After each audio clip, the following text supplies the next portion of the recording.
Welcome in, ladies and gentlemen. You're listening to Sports Time HQ. I'm your host, Fernando. Joined with me today is again my great co-host, Gary. He's not here once again. Hopefully he'll be here soon, but we got ourselves a good show. Gary and I keep moving backgrounds, clearly. Seems like we just keep having a new background every single time. Difference is you have a set place. Usually I do too, but I'm currently in a different country again. So, Gary, how you doing today? Doing pretty good. You mentioned it. I'm back in school, so back in my dorm room. But yeah, Gary's Wi-Fi so is not too good. What's that? He is struggling. Gary, your Wi-Fi is not doing too good today. No. But I think you're back. Don't you worry. Start talking. Good? You're good. Good? Yeah. Let me ask you the same question. How you doing today? I'm doing pretty good. I already said it. I'm back at school, as you had mentioned. I got a different background, so back in my dorm room. Doing pretty good. It's actually getting warmer today. It's like in the mid 30s, so not bad. I've been enjoying my weather here. I've gotten some 60-degree weather over here. Oh, so that's pretty nice. it's been great. Yeah, I was in Austria a couple days ago. Now I'm in Hungary. So, and then I got to go back to the place where I guess I'm studying. I don't know, somewhere in Europe. Who knows? Always moving. But yeah, you gotta enjoy life, right? Of course. That's what you gotta do. This is also a sick Airbnb. Can I just say it was that background is nice. It was a 25 euro or like $26 a night. Very, very cheap. It includes a bed upstairs, and then it goes into the kitchen, and then it's got like another room where it's got like 4 beds. That's really nice. For 25 bucks a night? Not too bad. But, of course, let's get into some big news and notes. Obviously, let's talk about the big ones. And the news that I want to talk about is how horrendous the AFC and NFC Championship were, because the 2 teams that I wanted to win did not win. That is the sole reason. Yeah, I mean, it doesn't really surprise me. I did we all sweep? Or no, you picked the Commanders, right? And the Bills? I did. And the Bills, yes, that's right. Forgot about that. Yeah, no, honestly, it's what I expected to happen. Or I guess I could say it wasn't, because I expected the Commanders to at least put up a fight. And they were the first half, but geez, towards the end of that game. It's just Saquon. Yeah, no, I mean, he's the best back in the league, and it's not even close. As much as I love Derrick Henry, there's nobody like Saquon in the league. And I would even go as far to say that Christian McCaffrey is the 3rd best when healthy. It's insane. Yeah, no, he's actually so amazing. I didn't think he was going to really be this good. Like, I knew he was going to be good, but I didn't think he was going to be really good, especially due to his age. Obviously, we know running backs, by the time they get to Saquon's age, maybe a year or 2 after, they really go on the decline. But we haven't seen that with Saquon Barkley. James Cook looked good as well. Let's see. Pacheco, Kareem Hunt helped the Chiefs, who advanced to their 3rd straight Super Bowl. Wait. Hold on. Let me give the right thing. Oh, amazing. Yeah. It doesn't surprise me. Like I said, I try to say at the beginning of the year, it's inevitable the three-peat is. As much as everybody doesn't want it, some of you have I still don't want it. I still don't want it. Nah, I mean, I definitely don't want it either, but I also wouldn't necessarily say I want the Eagles to win either. It's just, like I said, it's inevitable, something that we have to just accept, and I already know it's going to happen. So, I mean, obviously we'll have our predictions next week, but I hate the Chiefs as a Patriots fan. I mean, yeah, well, I hate the Chiefs as a Patriots fan, but I also hate the Eagles as a Patriots fan. But I think I hate the Chiefs a little bit more. So, understand. We might see. And Gary's connection is Boofu. The Boofu connection is back, ladies and gentlemen. That is the breaking news of the day. Also mine. It also could be mine. Yeah, you're frozen right now. I don't know. Let's see if Gary's connection is working. Mine looks good. Mine looks like it's working perfectly fine. I can hear you, but you're not moving. Well, Gary? Yeah.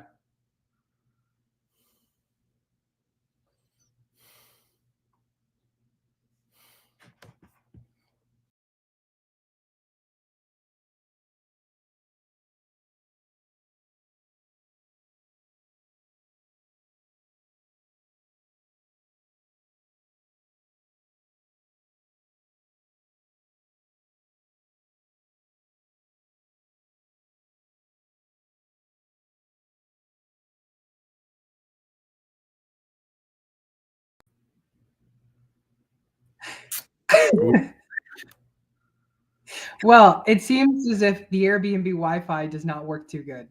Okay, I was gonna say because like I can hear you, but your camera was frozen. So Did it kick you off? no, I honestly reset it. I don't know if it's me or not. Like I don't know if it is. So we were just completely down for a good like 30 seconds. Yeah, apologize about that.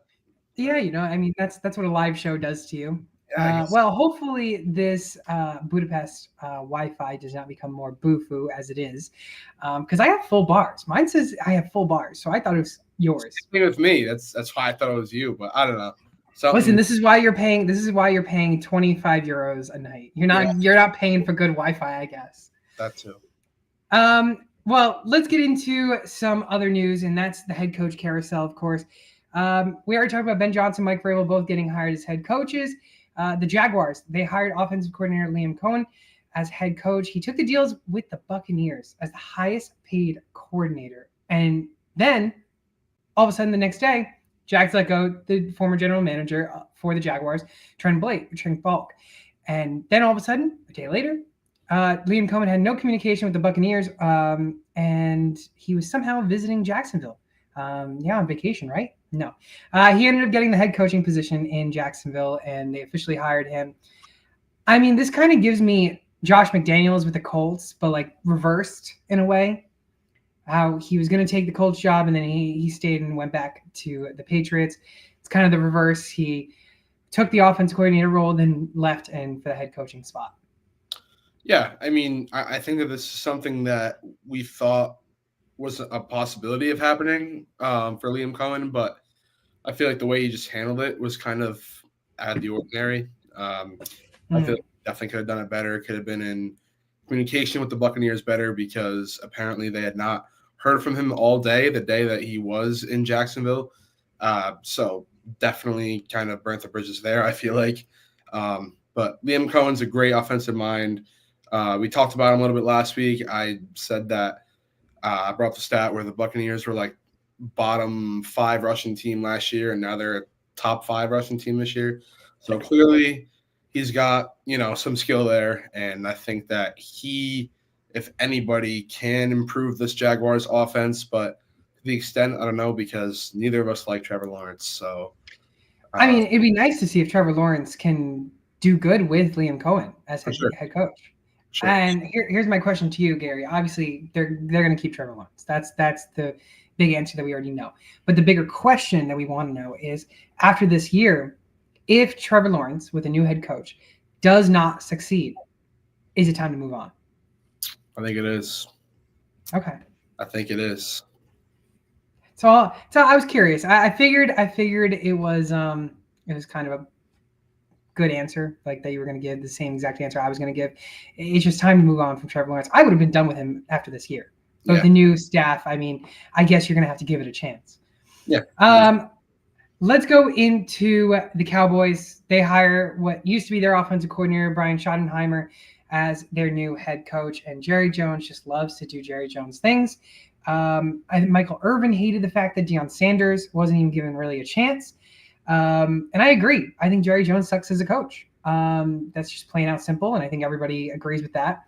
If you had Schottenheimer as your offensive coordinator, you already know what he's giving you. So you already have the inside scoop with him than other teams do. There was no other competition. Why did you rush to hire him so quickly? I agree. That was definitely something that I found questionable because, especially considering the fact that, to be honest with you, before this entire Cowboys head coach conundrum, I had not heard of Brian Schottenheimer, to be completely honest with you.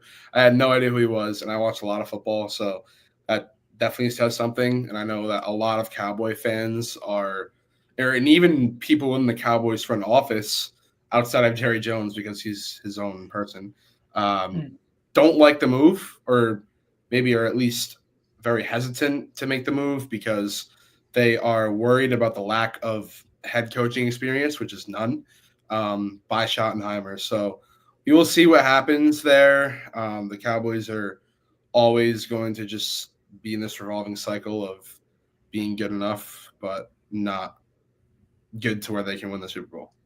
Yeah, and I agree, and I think now is the question is if Schottenheimer doesn't pan out, then this team is just a team that's so mediocre that they could get to the playoffs, but they'll never make it, like you said, to the Super Bowl. And that's Exactly. going to be the biggest problem. And we might see some chance next year saying sell the team. Yeah, I wouldn't be surprised at all, but I doubt that'll happen. Yeah, it definitely won't. Not with Jerry Jones still there. Not Jacksonville Jets.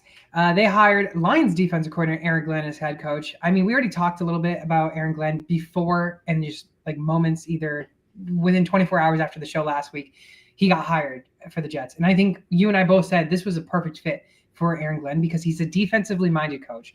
You already have an offense there, and your defense is pretty good.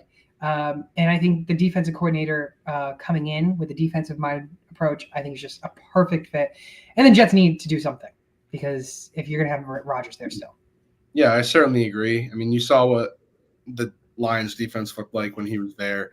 At first, they actually weren't really good, and then they got some guys through the draft, and I really like their secondary that they had with Brian Branch and now Terry and Arnold and Joseph. They have a pretty good secondary. The D line's been banged up. Obviously, they hadn't had Aiden Hutchinson. They brought in Darius Smith, and even with all these inexperienced guys and the injuries that they had up front, they were able to make it work. I believe they were top 5 in a lot of defensive statistics. So uh, I think he's a great I think he's a great coach, and I think that he's going to make that Jets defense what we saw from them 2 years ago, what we expected them to be this year, and they weren't. So I think it's definitely a plus for the Jets. Yeah, Jets need to, with Aaron Rodgers coming down to the wire of him retiring, the Jets either need to keep him or, again, do a complete rebuild. And I think the plan is to keep him and try and give it one other shot if possible. Agreed. Going to the Raiders. Too bad Keith isn't here because he loves Pete Carroll. But the Raiders signed Pete Carroll to a 3-year deal. Pete Carroll says that he still plans on staying as a teacher at USC, I believe. So he still plans on teaching there. Don't know how that's going to work, being University of South Carolina all the way on one side of the country, and then Las Vegas on the other.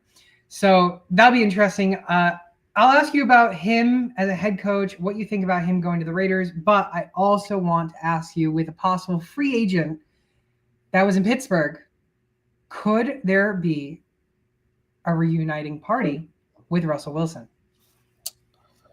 I think it's unlikely, especially considering the fact that that Raiders team is not good and they're probably in rebuild mode right now, which is honestly kind of the reason why I'm surprised. Well, I think this signing took a lot of people by surprise, but the reason why it took me by surprise is because, like, obviously Pete Carroll's probably going to come in and be the oldest coach in the league, or one of, and I just feel like this Raiders team is not, or they shouldn't be coached like that. I think that, like I said, they're in rebuild now mode.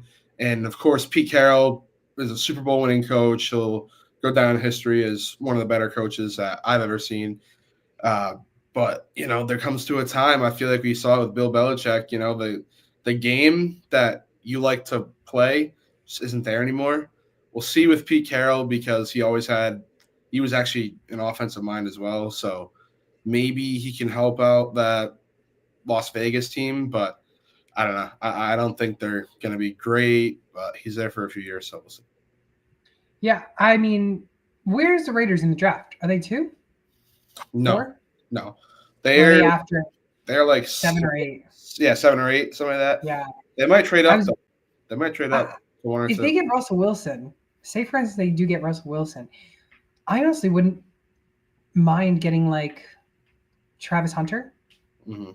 or if you need an actual wide receiver, if Hunter's going to play corner, then get Territory McMillian or something, however you say his name. I'm going to try and figure out how to say his name in the offseason. I don't hate it at all. Yeah, I think it's a good possibility. I'd like Pete Carroll though. I think he's always been a great coach. Did you know, by the way, fun fact about Pete Carroll? Starting this year, once he becomes the coach, it will be his 50th year coaching in football. Really? Oh, 50th, that's 50th. crazy. Yeah, he has had a long journey. I think I saw that on CBS Sports on Instagram. So I'll give you the. I would give fact check you on when he first started, but yeah, I think he started coaching in like 72. I want to say yeah. So the guy is old, and that is why he's going to get the oldest head coach in the NFL Yeah, ever. exactly. You got any more news or about head coaching before we got some other news? I might have a couple other news bits. Not that I can really think of, honestly. Saints are still not doing anything, right? So No. I some news on Zach Ertz. He is not retiring. Hoping to return with the Commanders next season, which will be a key addition for a key keeping for Jaden Daniels because it was his safety blanket. well, especially in that last game, just then I think he had Yeah. like 11 catches for 100-something yards. Exactly. Brandon Graham on potential return for the Super Bowl. He's taking it one day at a time. He's been on the IR for a while. He suffered a tricep injury in week 12. He's hoping to come back. And then I think that's just about it. Josh Allen's cursed. The Bills are cursed.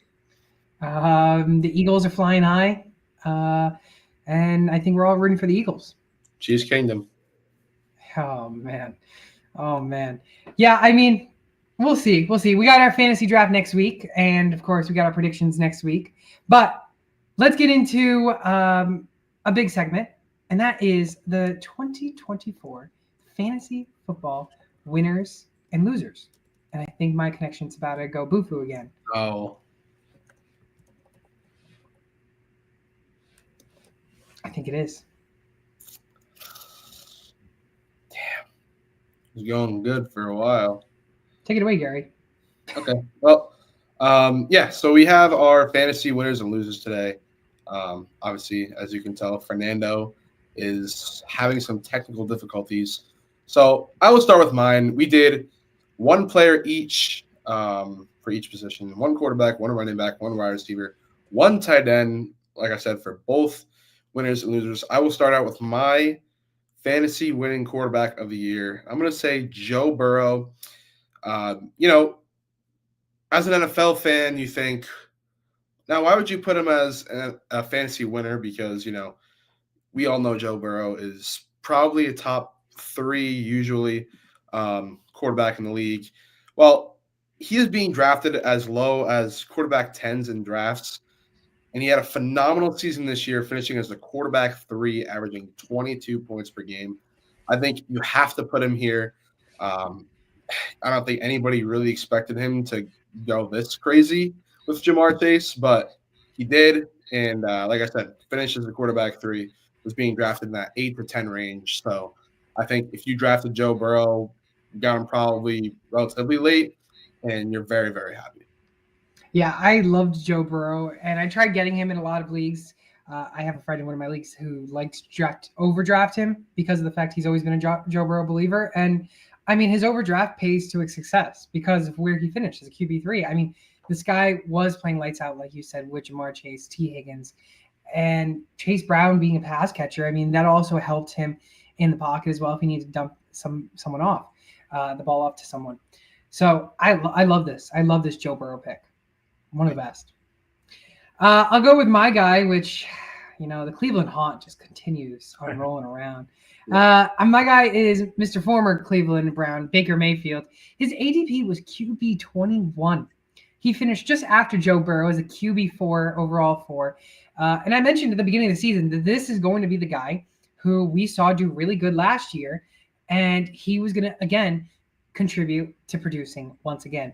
And with all the injuries that Baker Mayfield faced, with Mike Evans being hurt, Chris Godwin out for the year, they needed some guys to step up, and it ended up becoming Jalen McMillan and becoming Cade Otton, who also missed 1 or 2 games. And Rashad White and Bucky Irving came in as a good pass catchers back and forth. I mean, he was averaging 22 and a half points a game. Next season, who knows what's going to happen with Godwin? Will he come back? Will he not? Will they get another receiver for their wide receiver 3 or wide receiver 2 in front of McMillan? And obviously, if the team stays put together, I mean, we can see Baker again thrive in this offense. And I think I can see him as easily another top 10 QB for next season. Yeah, I certainly can't hate this at all. I drafted him. I know you were high on him as well. I drafted him as my backup in the majority of my leagues because I just felt that after last season when he took the Buccaneers to the playoffs and beat the Eagles, how can you not love how he had ended up playing? Ever since he got to Tampa Bay, he's just had a career resurgence. So I'm happy for him, and definitely helped my teams along the way because I had Burrow and Mayfield. So it was always definitely a good problem to have. Do I want to start Burrow? Do I want to start Baker?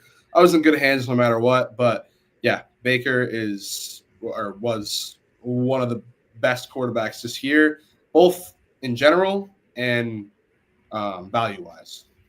Very. So true. So true. I do want to mention 2 other quarterbacks before we go on to the running backs. Let's talk about a little bit about Jaden Daniels and Sam Darnold. Jaden Daniels was being drafted. He was being drafted high based on his rushing ability. That he would be one of the best rookie quarterbacks for fantasy. Being drafted as a QB1, actually, with the QB 12 spot. And then Sam Darnold was being drafted as a QB 31.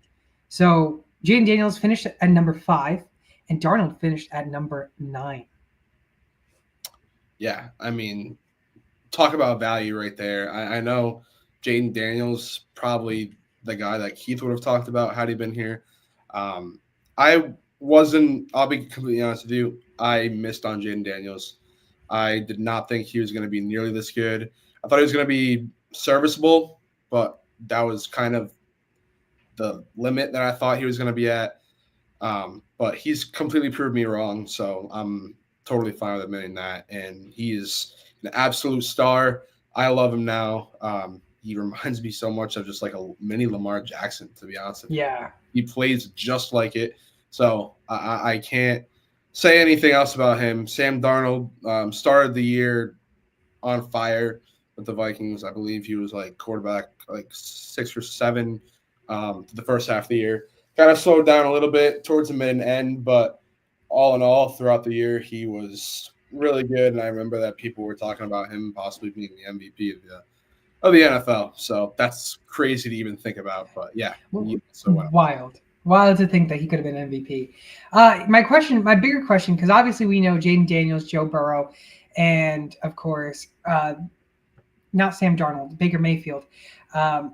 Obviously, we know these 3 will be drafted high again next season. But my question to you is Sam Darnold. He was being drafted as a QB 31, finished as a QB 9.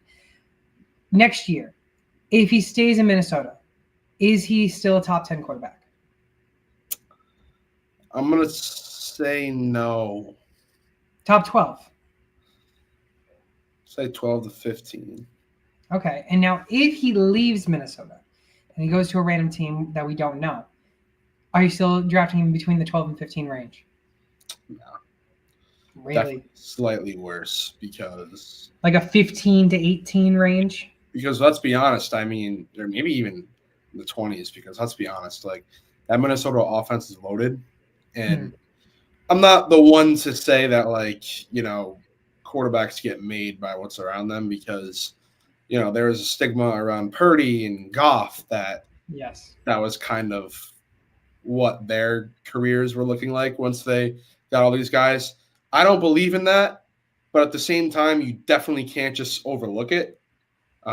So, if he goes like to, I don't know where else he would go, but if he goes to a team that doesn't have Justin Jefferson, doesn't have Jordan Addison, doesn't have the pass catching Aaron Jones, doesn't have Stephen Hawkinson, I mean, there's not much else I can say. You know what I'm saying?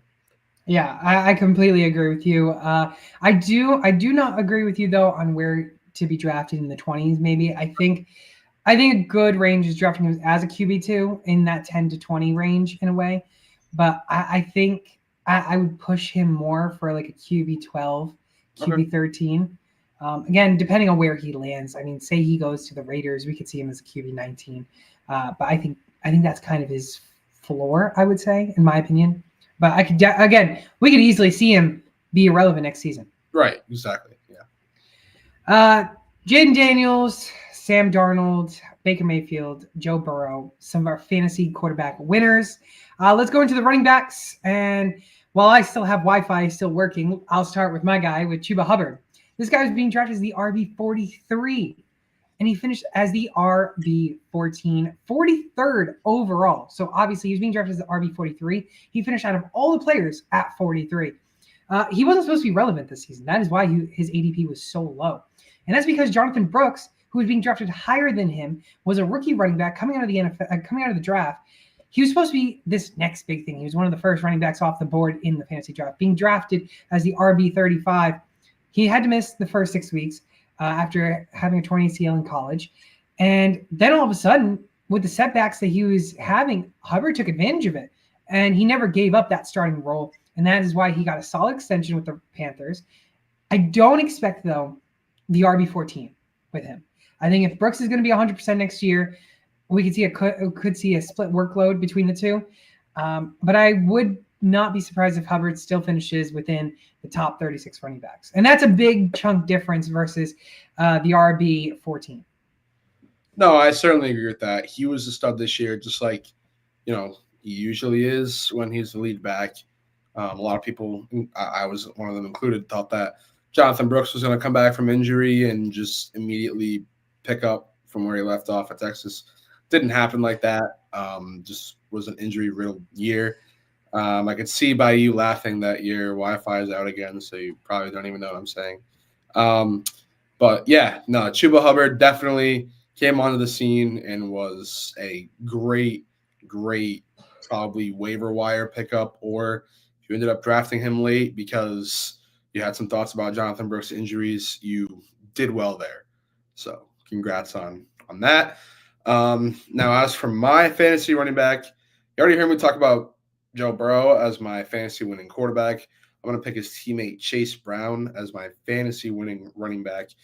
He's being drafted as the running back 35 in drafts. Of course, that was because nobody really knew how that backfield was going to work once they got Zach Moss. Obviously, Zach Moss got hurt. And once Chase Brown took over that backfield, there was no turning back. He finishes the RB10, scoring 15.9 points per game. I was such a huge fan of Chase Brown coming in this year just because I had Mixon last year. I'm a big Mixon guy. And, I watched a lot of Bengals games.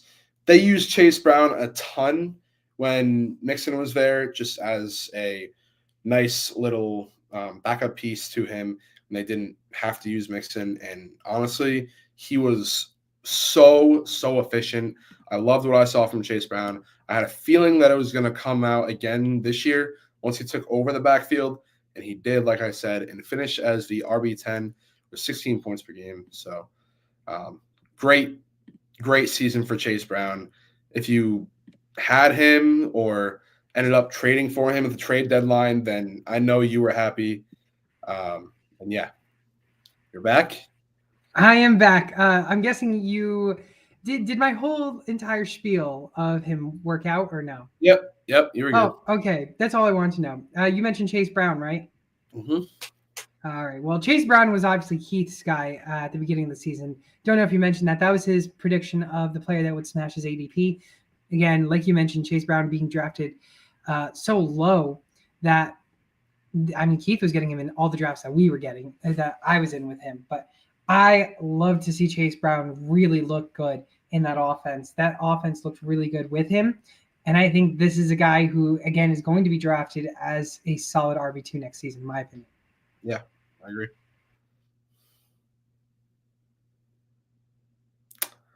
And you're frozen again. For me, at least. Uh, yeah. Okay. Yeah. So I am going to take over and say my fantasy winning wide receiver. I feel that's where Fernando is going to go, anyways. Next. So you may know him as the Prince of New York now because man, this guy was good. Malik Neighbors being drafted as the wide receiver 24 in drafts. He exploded onto the scene early. Pretty sure he's a wide receiver one throughout the first I don't know 6 to 8 weeks of the year, and he kind of slowed down a little bit because I mean Daniel Jones turned to shit and then they just let him go. But he peppered Neighbors with targets early. Like I said, ended up being the wide receiver one throughout the first 6 to 8 weeks of the season. I don't remember exactly when up until he was that number, but he finished the season strong no matter what as the wide receiver six, scoring 18.2 points per game. I did not think that he was going to be this good, to be completely honest with you. I thought that Daniel Jones was going to be the reason why he flunked out, and I was drafting him in all the dynasty leagues that I could because I think the future was just so good, and I couldn't be more happy with how he played this year. I'm so psyched for next year, especially if the Giants were to land Cam Ward or Shedeur Sanders. I think that duo with either one of those quarterbacks is going to be so generational, and I'm just so excited to see what the future holds in New York. I love Malik Neighbors. Malik Neighbors impressed me, to be honest with you. Like you mentioned, with Daniel Jones being there, or whoever the next guy was to take over for Daniel Jones, I mean, somehow, some way, Malik Neighbors was just playing lights out. And I was not a person to be drafting Malik Neighbors. I actually don't think I drafted him in Dynasty or Wow. in redrafts. I just wasn't interested in him. I was more interested in either Marvin Harrison or someone like Brian Thomas Jr. Mm-hmm. But I love Neighbors now. I mean, Neighbors obviously everybody loves because of how good he is. He's a stud. Yeah, no, like I said, I drafted him in Dynasty. Just think of the long game. You know, I like I said, I think he's going to be an absolute stud with one of those guys at quarterback. But it's crazy to think how good he was this year. So Talking about the wide receiver class, this rookie wide receiver class, I'll jump in with my guy, with Brian Thomas, who I already mentioned. He's being drafted as the ADP wide receiver 49. Where he finished, wide receiver 4. He was the fourth wide receiver, overall number 22. I mean, even with Lawrence struggling, and again, like you mentioned, with Daniel Jones struggling to just be a quarterback, these two players really was able to shine on their teams. Thomas thrived every single week, averaging 16.7 points a game.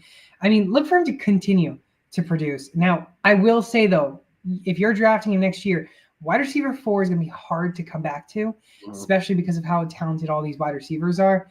I would say wide receiver 4 is his ceiling, and I would draft him somewhere between the top 12, top 15 wide receiver. I can see that for sure. I think Brian Thomas. I mean, there's nothing or there's nothing that's too obvious that I could say. Or there's nothing that's not too obvious that I could say about his prolific season. It's crazy to think that I think the stat is true. Out of the entire rookie class, he had the most receiving yards. I think so, yes. Which is crazy to think in a wide receiver draft class with Marvin Harrison Jr. and Malik Neighbors. He ended up with the most receiving yards. And honestly, no, I guess I won't go that far. I was going to say he probably has the worst quarterback out of those three, but that's not true at all considering Malik Neighbors' situation in New York. But let's not act like Trevor Lawrence is this great quarterback anyways. So definitely an unbelievable season for Brian Thomas Jr., one that I wasn't, and I know not a lot of people were expecting. So definitely exploded onto the scene. Good for him and good for everybody that had him. Not to mention Marvin Harrison, who has a good quarterback in Kyler Murray, who didn't really produce. Yeah, for sure.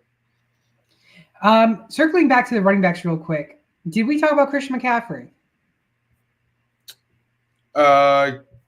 Well, this is the winner, so. Oh, yeah.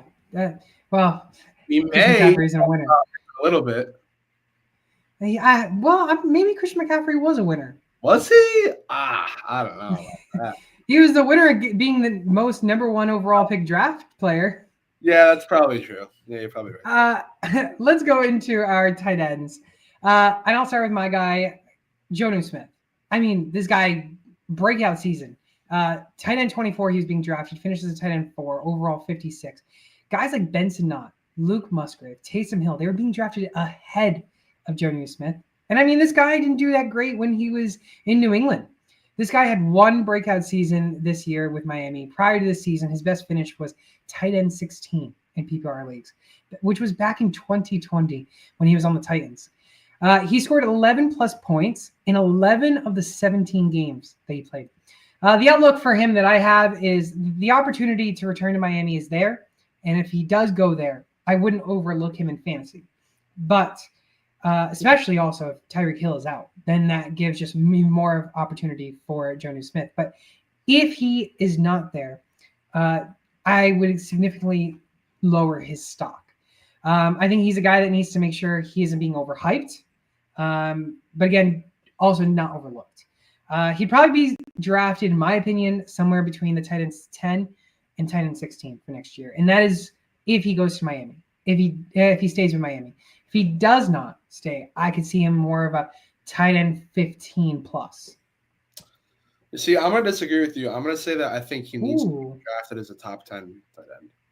Ooh, okay. Some disagreement here.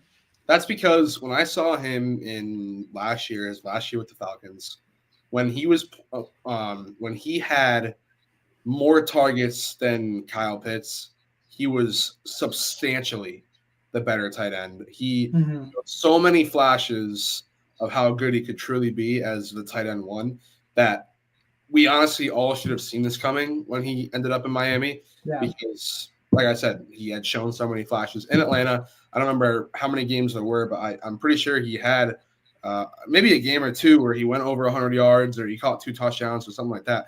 But I just remember him having so many flashes of him doing great that I feel like we should have all seen him doing it when he went to Miami and just having the tight end room to himself. And surely enough, he did this year. He exploded. Obviously, I don't know what the future is like for him, but I would 100% feel comfortable drafting him as a top 10 tight end. I think he needs to be there. Interesting take there. Okay.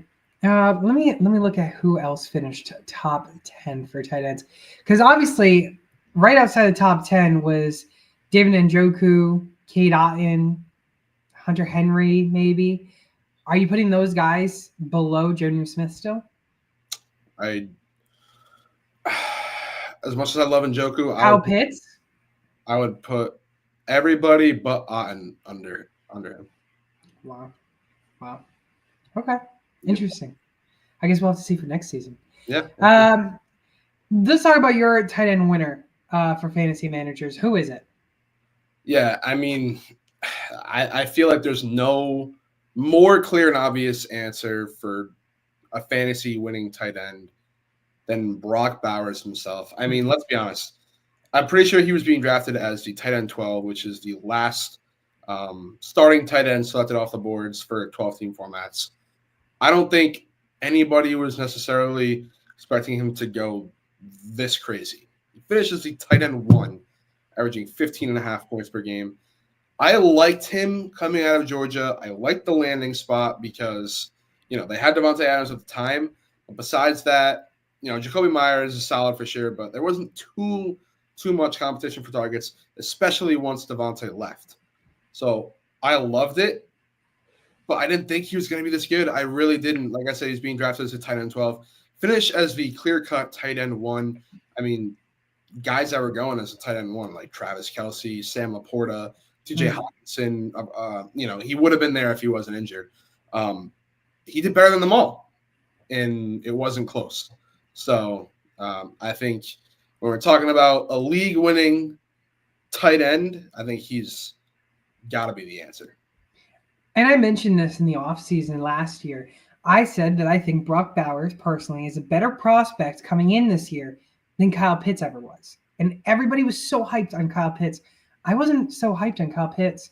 I actually thought he was going to be a bust, which I think he somewhat did that season, in his rookie season. He still finished. That was probably his best season. But overall, Brock Bowers he came in and he took the league by storm because of how good the guy is. The guy was so elite, like you mentioned, averaging over 15 points a game. I mean, he's the new Travis Kelce.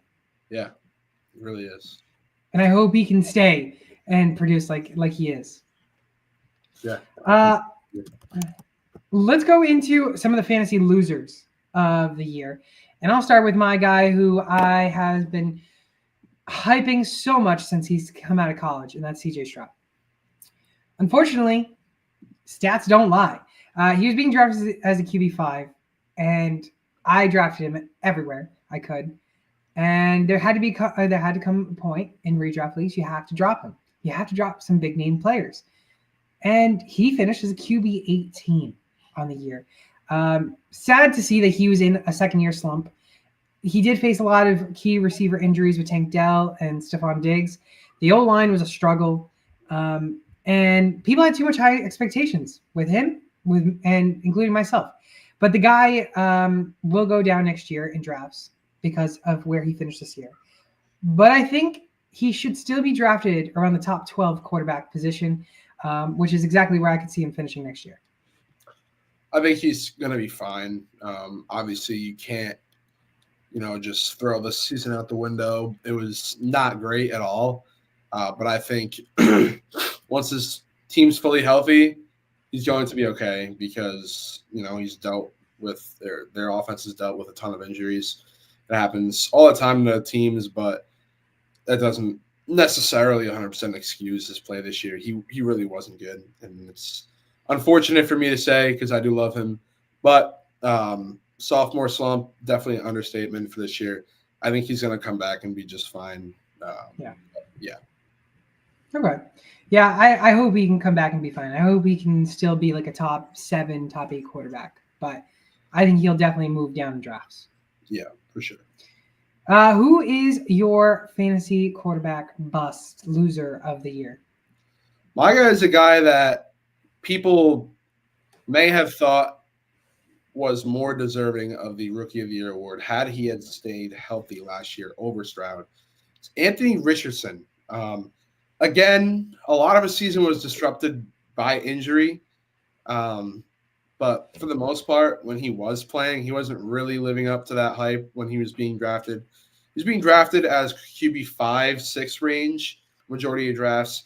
He finished the season at quarterback 25 and averaged under 15 points per game. I mean, obviously I'm not completely judging this season because he dealt with a lot of injury. But like I said, outside of a game or two, I don't know if he really didn't live up to that hype. I'm sorry. He was just not good.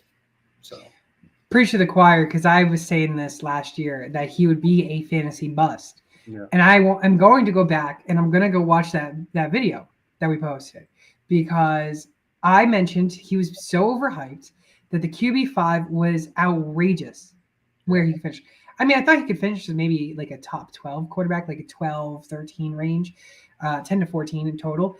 But like five was way too high, too high. And like you said, QB 25 finish. Yeah, right. He faced injury. That can be your excuse. There is no excuse if he's only averaging 14 points when he's healthy. Yeah. That is not a top 5 quarterback in fantasy. Agreed. So right there, I completely agree. And I think this is one of the best because I love to hear that it's not just me. I didn't want to say it. I didn't want to mention Anthony Richardson, and I'm glad you did because CJ Stroud was my guy, of course. But Anthony Richardson, man, this guy. Yeah. I don't know. So I had a little tangent there, a little rant. Oh, I love it. I mentioned it. I knew it. I knew this was going to happen. Here we are, a year later, or like 6 and 7 months later. But you know what I meant. Yeah. Oh man. Let's go into our running backs, and I will talk about my running back, and that is Travis Etienne. The reason why I want to talk about him over your guy is because he was being drafted the RB7. He finished as the RB35. Overall, 161 players. There was 160 players ahead of him. He was the biggest bust for me as a running back who played mainly every single game. But in the games he played, he was only averaging 8.7 points a game. I had high expectations. I, matter of fact, think that I had him statted as the RB2 of the year. I thought he would finish back up there where he finished last season. Turns out he didn't, and I was wrong. But I won't have high expectations for him this coming season. And I don't even know if I want to draft him in the top 20 range because I don't think he can finish top 20 anymore. Yeah, I mean, this is definitely a guy that I'll take the credit for. I don't know if you remember, but I've just never been a fan of Travis Etienne. Yeah. I feel like he's always been. I think you're not a fan of the Jags offense. Well, I mean, I don't like them as a team. But, I've never been a fan of Travis Etienne. I feel like I've seen him be more inefficient than efficient, and efficiency is a big thing for me. And I'm honestly happy, like you, with the Anthony Richardson scandal. I'm happy with how the season played out for Travis Etienne as a professional hater because I never understood the hype. Yeah, he finished as like the RB3 or whatever it was last year. That was so fake. I'm sorry. Yeah. I figured he'd be better than what he was this year, but I didn't think he would be anywhere near a top 5 running back. And I'm glad it played out this way. He was not good at all. So concerned that year was maybe just an outlier year for him. Yeah, agreed. Before you go on to yours, I do want to mention, I think if I'm correct, just quickly reviewing some quick notes. Raheem Mostert was being drafted as the RB25. I just want to make that known. That he's being drafted as the RB25. And in PPR leagues where he finished, if I can quickly find it, he finished as the RB56. He did face injury coming back. He missed 3 of the first 4 weeks, but he did not produce to the expectations that he did last season. And I just want to mention that is another running back who we saw have an outlier year to be irrelevant again. For sure. No, I think he had like 20 something total touchdowns. Yeah. Last year, and he was like RB3 or 2 or ridiculous. Yeah, that'll never happen again. But my guy maybe experienced something that I also hope never happens again. It's Christian McCaffrey. Ooh. Maybe a little bit of a boring pick because it's so obvious, but I feel like he has to be here. He's pretty much the consensus 101 pick, and he was out for pretty much the entire year. Only played 4 games. I think he played 3 full ones. It was a very unfortunate turn of events for a player who's 99.9% of the time a league winner. So it's definitely kind of a flip script here. Really sucks, but like I said, he has to be here because I know that 80% at least of the teams that drafted Christian McCaffrey probably did not make the playoffs. So your season was over before it started. Exactly. The unfortunate part about that is we got the news like days before week 1 that Christian McCaffrey was in missed time. Had we have known that Christian McCaffrey was going to miss time, and we knew this maybe 3 weeks out from week 1, a lot of fantasy managers would have been more cautious to draft him as the 101. Yeah. I think he could have been drafted maybe 3rd, 4th round, which is still pretty high, but he would have definitely fallen. And I don't think we would be talking too much about how big of a bust he was. But that's an issue because why did we find out only a few days before? And that really hurt a lot of fantasy managers who had the 101. Because at the 101, once you draft that guy, you don't have another pick between 19 to 25 picks later. Yeah. So that's a big, big piece of your team that you're relying on to be a fantasy hit. And it just goes to show that 101 is such a brutal spot to be in every year because those players don't typically pan out to be the number 1 overall pick again. Yeah, you're right. So Christian McCaffrey, of course, one of the biggest busts of the year, along with Travis Etienne, and of course mentioning Raheem Mostert. Going into our wide receivers, Gary, I'm also going first because the Wi-Fi, and I'm knocking on wood here that I'm hoping this Wi-Fi doesn't crash on me now that I said something about it again. But I'm going first every time unless my Wi-Fi Sure. hits the fan. But Tyreek Hill, let's talk about him. Being drafted as the wide receiver 1. He finishes the wide receiver 18, overall 59. Obviously, we know Tua dealt with some injuries, which of course affected Tyreek Hill's production for weeks. But even when Tua was back, Hill was not producing to what we wanted him to produce. And the question could be, has age caught up to Tyreek Hill? Obviously, we know he wants to retire soon. He doesn't want to play in the league too long. He had 5 good weeks this year, over 13 plus points. Only 5 of those. Now, when he did out of those 5 score 13 plus points, every single one of those were 19 plus points. So he never scored between 13 and 19 points. It was either less than 13 or more than 19. I think we could see him being drafted. I think we should be seeing him drafted somewhere between the wide receiver 7 and 14 range, and that's a big range. But the reason why is because we don't know what team he's going to be on. I think depending on the team, it could help his case. If he lands on the Chiefs, I mean, sky's the limit again.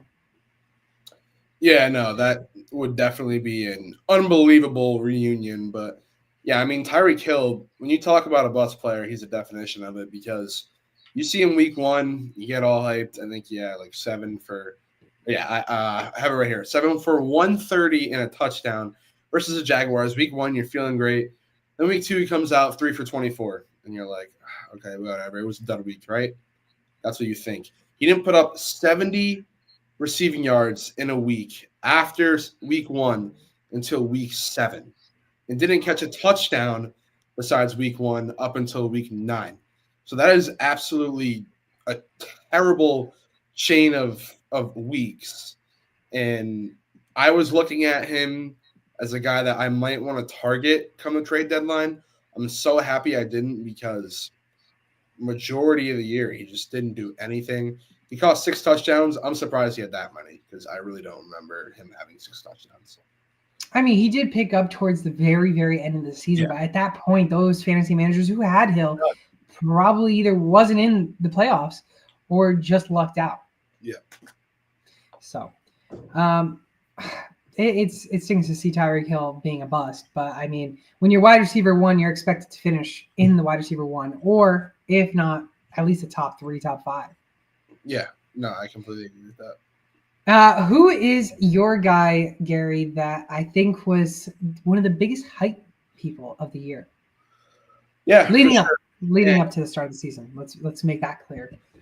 For sure, and it sucks again to say, but I'm going with C.J. Stroud's college teammate, Marvin Harrison Jr.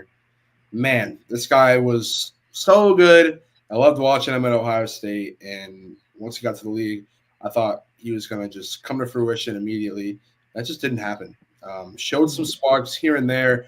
I remember his game against the Rams. He went for like 350 and 4 touchdowns or whatever it was.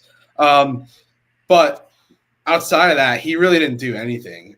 He's being drafted as wide receiver 12, which sits around middle to late second round and the early third round. Like I said, he had a few good games here and there, but the majority of it was minute best. He probably had more games of like 3 catches and 30 yards than games of like 5 catches and 60 yards. So very, very unfortunate. It was tough to watch. He finishes a wide receiver 30, only averaging 11.6 points per game.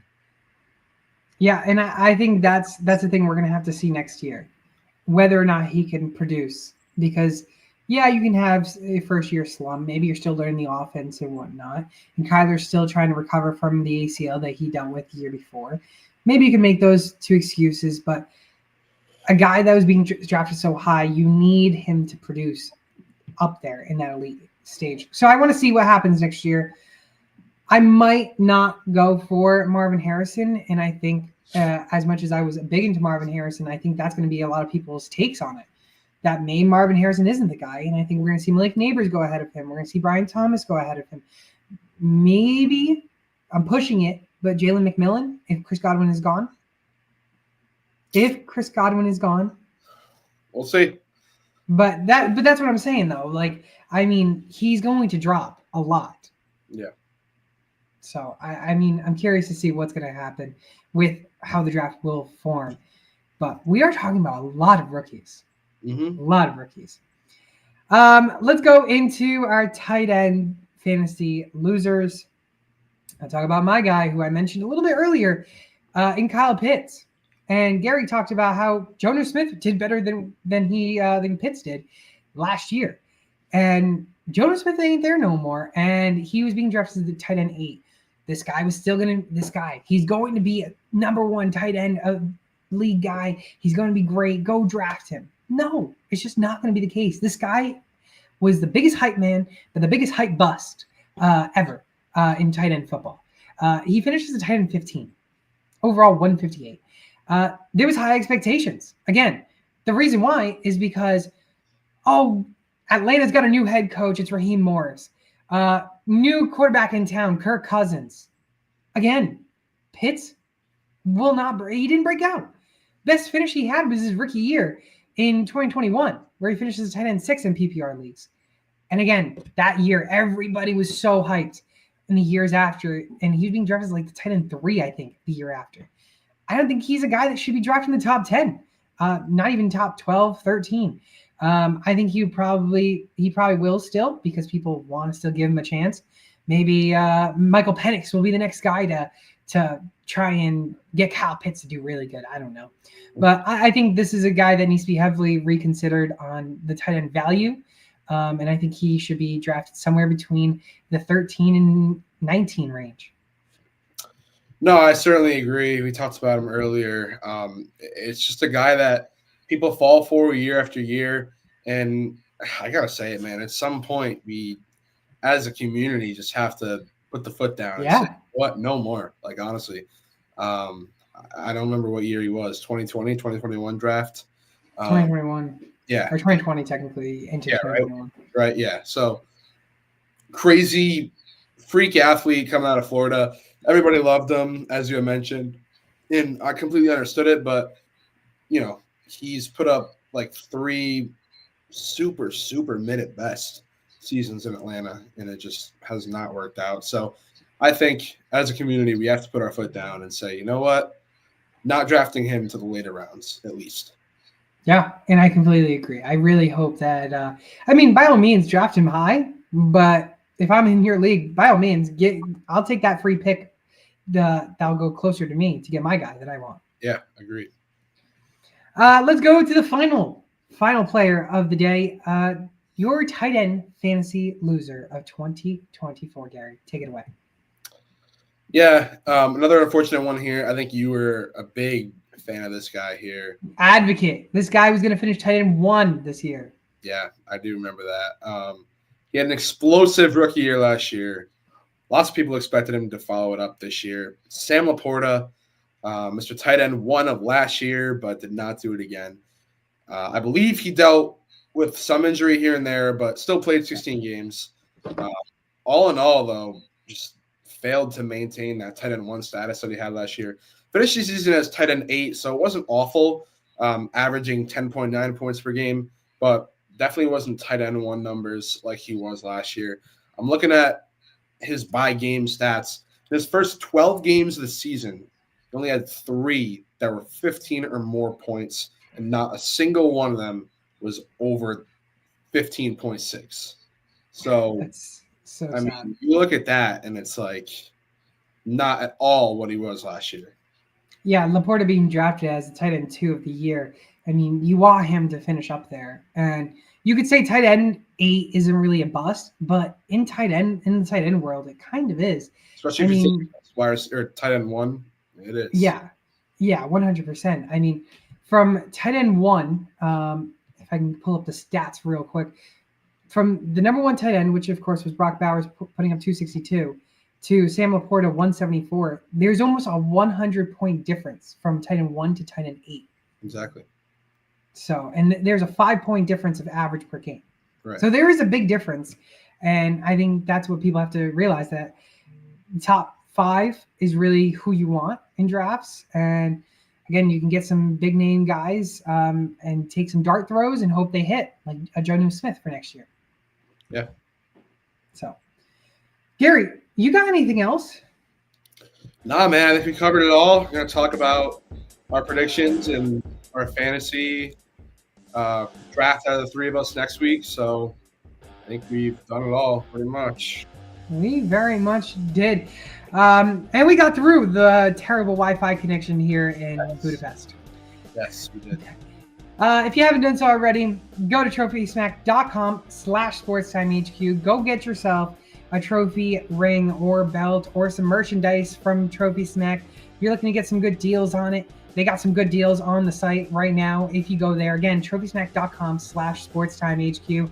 Again, use that code SportsTimeHQ on Underdog Fantasy. They're going to match your first deposit, not up to $100, but up to $1,000. Yeah, add the one, then add 3 zeros after that. $1,000. You're going to match your first deposit up to. I played Underdog this week. At least I didn't play. My friend did. I don't know if I'm allowed to say that, but my friend did. My friend did, and helped her out a little bit, and won some money. Again, code SportsTimeHQ. Use that code on Underdog Fantasy.